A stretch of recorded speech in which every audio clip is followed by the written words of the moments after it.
Hi friends, എല്ലാവരും സുഖമായിട്ടിരിക്കുന്നു. നാട്ടിൽ പോയപ്പോൾ അപ്പച്ചൻ വാഴത്തോട്ടം എല്ലാം ഒന്ന് വൃത്തിയാക്കാൻ ഇറങ്ങിയപ്പം മക്കളും കൂടെ അപ്പച്ചനെ ഹെൽപ്പ് ചെയ്യാൻ വേണ്ടി ഇറങ്ങി. കുറേ ഏത്തവാഴത്തോട്ടം ഉണ്ട് അവിടെ. കുറേയൊക്കെ കാറ്റൊക്കെ അടിക്കുമ്പോൾ ഒടിഞ്ഞു പോകും. അതുപോലെ ഞങ്ങൾക്ക് ഒത്തിരി പന്നിയുടെ ശല്യമുണ്ട്. അപ്പം കുറച്ചൊക്കെ പന്നി നശിപ്പിക്കുകയൊക്കെ ചെയ്തു.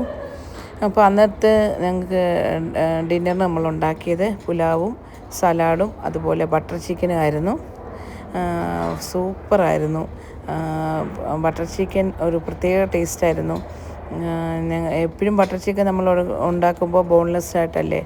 ഇത് നമ്മൾ ചിക്കൻ ബോണോട് കൂടിയ ചിക്കനും എല്ലാം കൂടെ ചേർത്താണ് ഉണ്ടാക്കിയത്. അതിൻ്റെ കൂടെ അച്ചാറും പപ്പടവും ഒക്കെ ഉണ്ടായിരുന്നു. അപ്പോൾ എല്ലാവരും കൂടെ ഒരുമിച്ചിരുന്ന് നമ്മൾ ചൂടോടുകൂടി തന്നെ അത് കഴിച്ചു. അപ്പോൾ എൻ്റെ ചാനൽ കണ്ട് ഇഷ്ടപ്പെട്ടെങ്കിൽ ലൈക്ക് ചെയ്യുക, സബ്സ്ക്രൈബ് ചെയ്യുക. നമുക്ക് അടുത്ത വീഡിയോയുമായിട്ട് വീണ്ടും കാണാം.